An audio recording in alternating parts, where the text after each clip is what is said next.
chers journalistes. Depuis quelques semaines, nos étudiants sont en cessation de cours pour principalement 5 raisons. D'abord, ce qu'ils appellent l'autonomie des œuvres sociales de l'Université Assane Seck de Ziguinchor. Ensuite, la livraison des chantiers en cours. La question de la restauration. En quatrième point, un meilleur accès au Wi-Fi et à l'Internet. Et enfin, la question des bourses. Suite au mouvement de grève enclenché par les étudiants, depuis le 23 mars 2015, j'ai demandé à rencontrer la presse pour porter à l'attention de la communauté nationale la situation académique de notre institution. D'abord sur la question communément appelée autonomie des œuvres sociales. Moi-même, en ma qualité de recteur, avec le médiateur de l'Université Assane Seck de Ziguinchor et les délégués des étudiants, nous avons rencontré Monsieur le ministre, le professeur Mary Teuw Niane, le 21 avril 2015. Une deuxième rencontre sur la même question a eu lieu le 5 mai, au cours de laquelle 2 commissions ont été mises en place. L'une chargée de réfléchir sur les textes de mise en œuvre de l'autonomie. Cette commission est présidée par le secrétaire général du ministre de l'Enseignement supérieur et de la Recherche. Une deuxième commission chargée d'évaluer les besoins financiers, les besoins humains, l'immobilier, bref, tout ce qui concourt à une mise en place correcte d'une autonomie des œuvres sociales a été mise en place. Et cette commission est présidée par le directeur de cabinet du ministre de l'Enseignement supérieur et de la Recherche. Dans cette commission, évidemment, les étudiants sont associés. Voilà ce qui a été retenu sur la question des œuvres sociales. Et le délai de 9 juillet. Le 9 juillet a été donné comme délai limite pour la restitution des commissions, pour la livraison de toutes les études afin que les décisions puissent être prises. Voilà le point sur la question de l'autonomie. Le ministre a reçu hier les délégués des étudiants à Kolda en leur précisant sur cette question que l'autonomie est un processus, que des décisions ne peuvent être prises si les commissions ne font pas leur travail correctement. Voilà un peu là où nous en sommes sur cette question d'autonomie. Ensuite, la question de la livraison des chantiers en cours. Pour ce qui concerne les infrastructures, d'abord, le ministère a appuyé l'université en compagnie avec la mairie de Ziguinchor en mettant à notre disposition le site des cases. Ce site abrite aujourd'hui l'UFR Sciences de la Santé. Cette délocalisation de l'UFR Sciences de la Santé est effective et des travaux complémentaires sont en cours pour avoir une salle mutualisée de 150 places. Et cela grâce à un appui financier du ministère de la Recherche, du ministère de la Recherche, de l'Enseignement et de la Recherche. Pour ce qui concerne des infrastructures gérées par l'Agence de la construction des bâtiments et édifices publics, un bâtiment de 10 salles et 8 bureaux a été livré à l'Université Assane Seck de Ziguinchor. Donc dans le cadre de ce bâtiment, appelé communément par les étudiants bâtiment pédagogique, ce bâtiment est à notre disposition et que lorsque les enseignements commenceront, ce bâtiment sera utilisé correctement. Et aujourd'hui, l'université a acquis très rapidement ces 500 tables bancs dont les 250 sont déjà positionnés dans les salles de ce bâtiment pédagogique. Donc nous pensons que le bâtiment pédagogique ne souffre pas, ne souffre d'aucune ambiguïté aujourd'hui au moment où je vous parle. Ici ajoute le pavillon d'hébergement. Ce pavillon d'hébergement toujours géré par l'Agence de construction des bâtiments et édifices publics. Des réserves ont été émises la dernière fois concernant l'eau, l'accès de l'eau, concernant l'électricité. Et les étudiants ont parlé aussi, en plus de l'eau et de l'électricité, on parlait d'étanchéité. Sur la question de l'électricité, aujourd'hui, cette question est derrière nous. Des mesures correctives ont été apportées et toutes les salles sont éclairées. Sur la question de l'eau, 2 surpresseurs ont été livrés et 2 bâches de 2000 litres chaque sont à disposition, là visibles au niveau donc, de ce pavillon d'hébergement. Voilà la situation au niveau de ce pavillon d'hébergement. Sur la question de l'étanchéité, nous n'avons pas d'informations supplémentaires et nous avons estimé, nous, en tant qu'autorité rectorale, nous avons appelé les étudiants en leur disant que l'étanchéité, c'est quand vous ne vous empêche pas d'entrer dans un bâtiment et il faudrait-il que la saison des pluies soit là pour qu'on puisse constater effectivement des difficultés d'étanchéité. Mais voilà sur cette question d'hébergement, là où en sont les choses. C'est un bâtiment qui n'est pas encore livré. Sur la question de la restauration, les étudiants ont agité cette question à un certain moment. Aujourd'hui, Dieu merci, ils n'en parlent plus. En son temps, la restauration est gérée par le Centre des œuvres universitaires de Dakar. Et c'était une régie, était gérée par une régie. Aujourd'hui, il y a un repreneur, depuis le 1er mai, un repreneur et que les choses semblent fonctionner correctement. Et c'est une question qui n'est plus à l'ordre du jour pour les étudiants.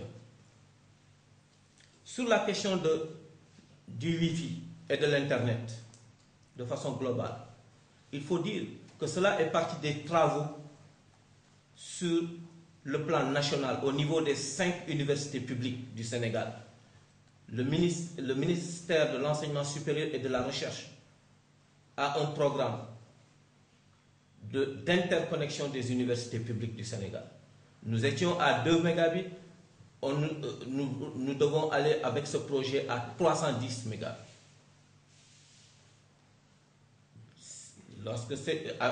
À cause de ces travaux, des perturbations ont été notées. Le ministère, de façon transitoire, nous a amené à 12 mégabits. Mais cela n'a pas empêché qu'à l'université Assane Seck, les difficultés continuent au niveau de l'Internet. Les 15 et 16 de ce mois-ci, nous avons reçu des experts en compagnie de la direction du Centre des ressources informatiques de l'université qui ont pu diagnostiquer la situation en nous disant ils attendent la reprise donc cette semaine, donc à partir de demain pour pouvoir évaluer l'impact donc de leur intervention. Je parle sous le contrôle de la directrice du Centre des ressources informatiques qui est là à côté.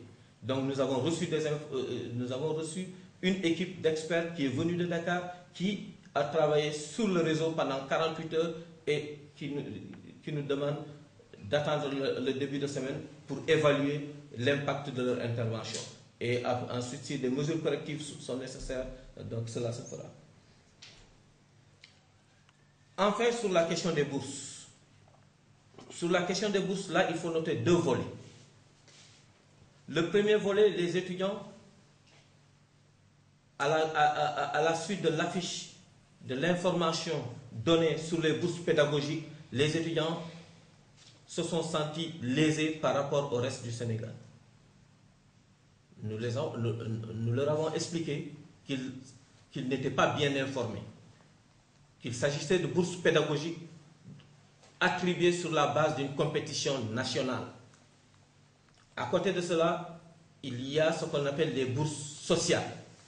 Et que ces bourses sociales, au nombre de 366, ajoutées aux bourses pédagogiques, permettaient à l'université Assane Seck d'avoir un taux de plus de 87 à 88% de boursiers pour les étudiants de première année. Contrairement à ce qu'il disait, qu'il pensait qu'on était à 33%.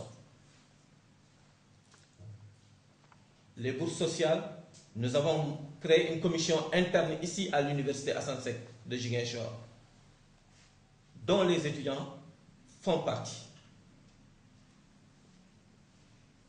Il y a eu 369 demandes. Les 366 ont été sélectionnés sur la base de critères d'abord donnés par la direction des bourses et ensuite validés par cette commission interne en présence des étudiants. Donc sur cette question de bourse, il n'en parle plus parce que nous estimons qu'il y a solution et que cela est derrière nous. Il n'y a qu'une question de procédure maintenant. Le deuxième niveau sur ces questions de bourse, c'est la revalorisation des taux de bourse. Pour la revalorisation des taux, les étudiants, quand vous allez en classe supérieure sans redoubler, celui qui avait une demi-bourse peut prétendre à une bourse entière. C'est ce qu'ils appellent revalorisation de taux. Il a été demandé aux étudiants que tous ceux qui sont dans une situation qui répondent aux règles de fonctionnement n'ont qu'à faire la requête et doivent être rétablis dans leurs droits. Donc les requêtes qui ont été émises ont été portées à l'attention de la direction des bourses et que ces étudiants devraient être rétablis dans leurs droits. Maintenant, ce que nous disons aux étudiants par rapport au relèvement de taux, si toutefois qu'ils constatent qu'il y a toujours même si c'est un cas qui leur semble pas normal, qu'ils puissent le poser et que nous continuons à les accompagner. C'est notre rôle parce que nous avons, dans l'espace pédagogique, nous avons à les accompagner pour ne pas continuer à subir ces perturbations. Voilà un peu sur la question donc, de relève des bourses de façon globale. À la suite de cela, ayant fait le tour des points de revendication des étudiants, nous pensons qu'aujourd'hui, nous sommes à une situation où nous attirons d'abord l'attention des étudiants. Que sur l'ensemble de ces questions, qui sont pour l'essentiel des questions sociales, aujourd'hui les questions pédagogiques risquent d'être très préjudiciables. Les étudiants sont à l'université principalement pour étudier et pouvoir réussir. Si pour des questions sociales, nous devons arriver à perdre une année, nous disons qu'il est de notre rôle d'attirer leur attention, d'abord, eux en tant qu'étudiants, et d'en informer la communauté nationale. Nous sommes à une situation où aujourd'hui, si les étudiants reprenaient demain lundi, nous sommes à un point de session unique. Le temps ne nous permet plus de pouvoir faire les examens tels que prévus dans une année normale. Et cela, c'est à l'issue d'un conseil de gestion où nous avons l'essentiel, nous avons en compagnie des directeurs du FR fait le point sur la pédagogie. Nous accompagnons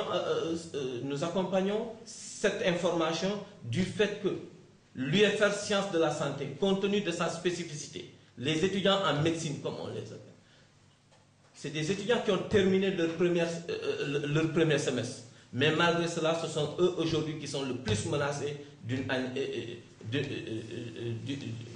blanche. Nous livrons les informations telles qu'elles sont. Aujourd'hui, la situation académique ne nous permet plus d'aller plus loin dans le cadre d'une grève pour pouvoir sauver une année. Donc nous en appelons malgré la disponibilité des enseignants, à aider, à accompagner les étudiants. Nous restons disponibles à recevoir à tout moment les étudiants pour qu'ensemble, les problèmes continuent à être étudiés. Mais qu'ils sachent que notre rôle à l'université, notre rôle en tant qu'autorité universitaire est que sur le plan académique, nous devrons les accompagner pour qu'il y ait des études. Et que donc l'université s'emploiera, mettra en œuvre tout ce qu'il est en son pouvoir pour que des études puissent se dérouler normalement dans notre institution. Voilà ce que je voulais livrer à l'attention de la communauté. Appeler les étudiants à plus de considération par rapport à une année académique qui est suffisamment menacée pour des questions, pour l'essentiel, qui sont des questions d'ordre social. Je vous remercie de votre attention.